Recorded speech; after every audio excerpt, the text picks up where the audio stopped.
project is yung tinatawag na Tabo sa Barangay. Kasi yun ang lumabas na identified na project rin ng taga-community. Kasi sabi nila, meron silang mga tanim, meron rin mga natuhang isda. So ang problema ngayon is ang marketing nila, saan daw nila dadalhin. Big boat sharing, ito yung project na dapat unang gawin sa community namin. Bigyan sila ng malaking bangka para maraming mga fishermen ang mabigyan ng hanap buhay. If ever the project will be implemented, it will offer livelihood opportunities for the locals, no? Because of the several tourism activities. Social Enterprise Office.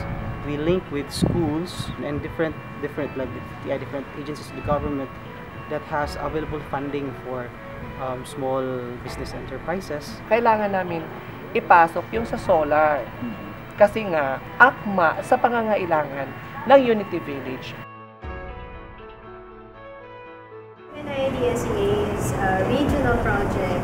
What we're trying to do under UNIDSEA is to introduce the idea of innovation. I mean, part of enhancing local governance is to also work with our local governments in introducing governance innovations on the ground. And we're very happy to be here in Northern Cebu, of course, as part of our response as well to what happened after Yolanda. This is the pilot professionals program, training program. This particular training program, which we call the Project Design Course for Inclusive Local Development. For the first time, we were able to put together these composite teams for 5 municipalities so that they can design projects for their own selected poor communities.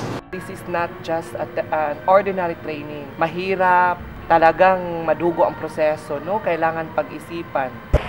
As in overwhelming yung feeling namin. Rigid, masyadong rigid, organized, structured. Tapos, guided kami lahat ng workshop. Merong input at the same time, pagkatapos ng input, merong diretsong workshop. This is very useful. As a matter of fact, it came at the right time, and we are very happy that you help us make a direction how to do it. Ang galing. At least exposure to sa bawat LGU, kasama na kami. Alam na namin kung ano yung mga kailangan gawin, mga proposals, mga procedures. Hindi lang pala mag-identify, kailangan na sa community from grassroots. We need to have a focus group discussion. We need to include all stakeholders. Maging partner ang lahat. Kahit ano pang gagawin ng mayor, kahit ano pang gagawin namin, hindi naman mangyari yan kung wala mga taong tutulong sa amin sa paggawa. What's good thing with this is ang LGU talaga ang mga participants. So this is really good example for a development for an LGU na especially for Northern Cebu, which is affected by Yolanda. Sa totoo lang, mahirap talaga mag-conceptualize ng isang proyekto kung kami-kami lang sa opisina.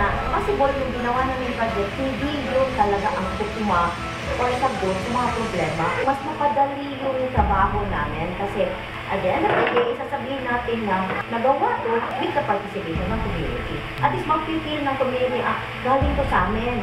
Sa amin to, kami ang nag-suggest nito, kami nakakita nito, so kami ang gagawa. So, meron sense ng ownership sa kanila. Hopefully, yung UNID, this kind of seminar, this kind of learnings, kumbaga mag-continue kasi talagang masusing pag-aaral, masusing pag-training on how to implement project management, procedures, and everything. With that intervention that you have for the city of Bugoan, for the rest, for the neighboring municipalities, this is really a big help, no? And we were able to access new ways, strategies, and tools for community engagement. We believe that this tool is what has been missing all the while, and us accessing to this very important tool, it empowers us, gives us new hope.